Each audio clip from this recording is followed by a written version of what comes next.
தந்தை, மகன், தூய ஆவியின் பெயராலே ஆமென்.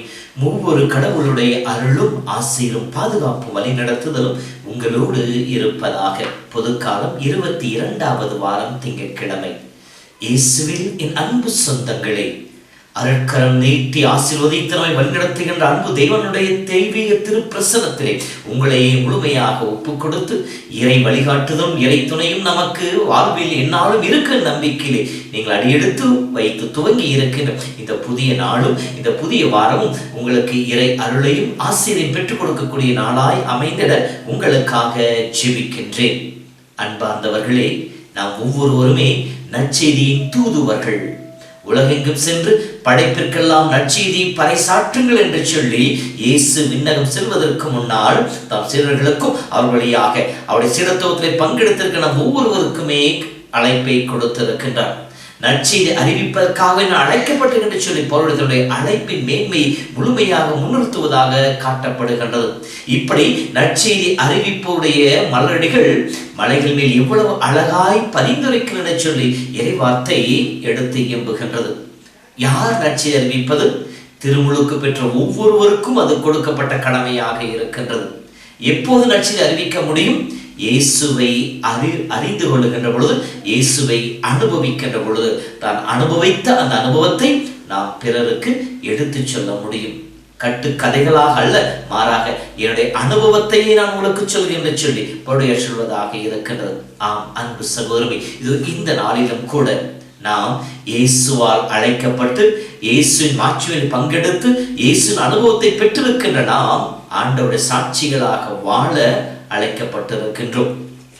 இப்படி இயேசுவின் நற்செய்தி பணியை செய்ய வேண்டும் எனில் எத்தகைய குணாதிசயங்கள் இருக்க வேண்டும் என்பதை பற்றியும், நற்செய்தி அறிவிப்பவர்களுடைய வாழ்விலே காணப்பட வேண்டிய மேன்மையான குணங்கள் என்பதை பற்றியும் மிக தெளிவாக பவுலுடையார் தன்னுடைய திருமுகத்திலே எழுதியிருக்கின்றார். நற்செய்தி அறிவிக்க நாம் வருகின்ற பொழுது எதை மையப்படுத்த வேண்டும்? முதலாவதாக கடவுள் பற்றிய மறைபொருளை, அப்படின்றால் கடவுளுடைய வெளிப்பாட்டையும் அருளையும் நாம் பெற்றுக்கொண்ட ஆசிரியையும் எடுத்து சொல்ல வேண்டும். பேதுரு தன் திருமதி சொல்வதை போல, இருளிலிருந்து வியத்துக்கு ஒளிக்கு உங்களை அழைத்தவரின் மேன்மிக்க செயல்களை எடுத்து எம்புவதே உங்களுடைய மேலான நற்செய்தி மணி என்று சொல்வது. நாம் அனுபவித்ததை, நம் ஆண்டவர் எவ்வளவு என்பதை நாம் சுவைத்து பார்த்ததை நாம் பிறருக்கு எடுத்து சொல்ல வேண்டும். அப்படி நாம் எடுத்து சொல்லுகின்ற பொழுது நம்முடைய சொல்வன்மையோ ஞானத்தையோ சார்ந்து இருக்கக்கூடாது.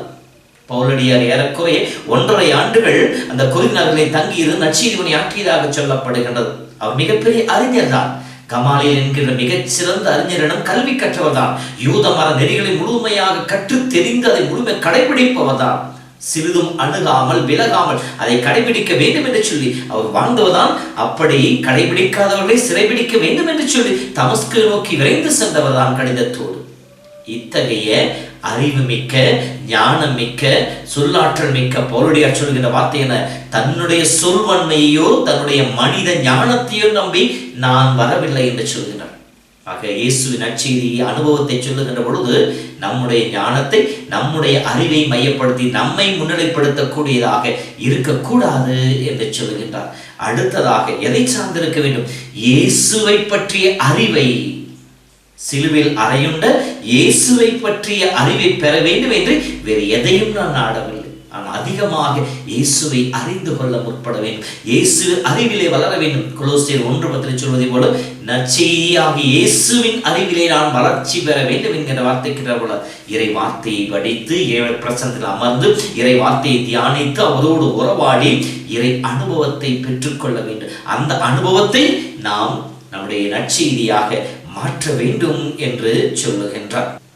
இப்படி வருகின்ற பொழுது தன்னுடைய மனித பலவீனம் தன்னை மேற்கொண்டதையும் அவர் ஏற்றுக்கொள்கின்றார். இப்படி நாம் வருகின்ற வலுவற்றவனாய் மிகுந்த அச்சத்தோடு நடுக்கத்தோடு இருந்து என்று சொல்லுகின்றார்.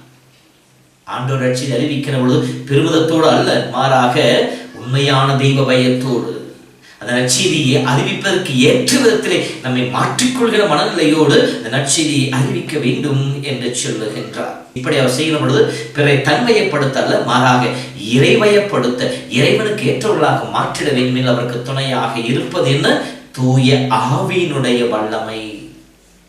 நற்செய்தி அறிவிக்க நமக்கு தேவையான அடுத்த குணம், தூய ஆவியால் நாம் வழிநடத்தப்பட வேண்டும். தூய ஆவியால் இயக்கப்படுகிற மனிதர்களாக இருக்க வேண்டும். தூய ஆவியின் துணை கொண்டு இறை வார்த்தையை பிறருக்கு எடுத்துச் சொல்பவர்களாக இருக்க வேண்டும். இப்படி நாம் இறை வார்த்தையை எடுத்துச் சொல்லுகின்ற பொழுது அது கடவுளை மகிமைப்படுத்துகின்ற, கடவுள் பெயருக்கு பெருமை சேர்க்கின்ற, இறை அனுபவத்தை பிறருக்கு பெற்றுக் கொடுக்கின்ற ஒரு வழியாக, வாய்ப்பாக அமையும். அன்பு சகோதரமே, இதனாலே நாம் ஒவ்வொருவரும் நற்செய்தி அறிவிக்க அழைக்கப்பட்டிருந்தாலும் சிறப்பாக நற்செய்தி அறிவித்துக் கொண்டிருக்கின்ற அனைத்து தேர்ந்தெடுக்கப்பட்ட மனிதர்களுக்காக ஜெபிப்போம்.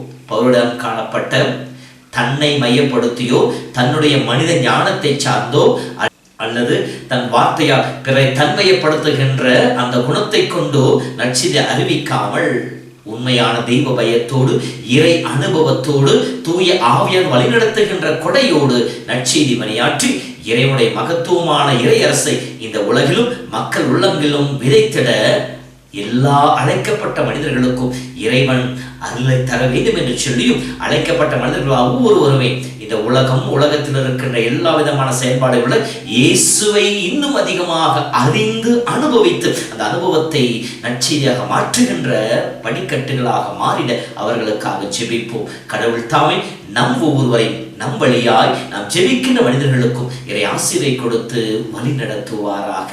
ஆண்டவர் உங்களோடு இருப்பாராக. எல்லாம் வல்ல இறைவன் தந்தை, மகன், தூய ஆவியின் பெயராலே ஆமென். அன்பின் சாட்சியாய் விளங்கிடுவீர், அருள் திரு ஆவியை பெற்றிடுவீர். அன்பின் சாட்சியாய் விளங்கிடுவீர், அருள் திரு ஆவியை பெற்றிடுவீர். நானிலம் சென்று பலன் தருவீர், நானிலம் சென்று பலன் தருவீர்.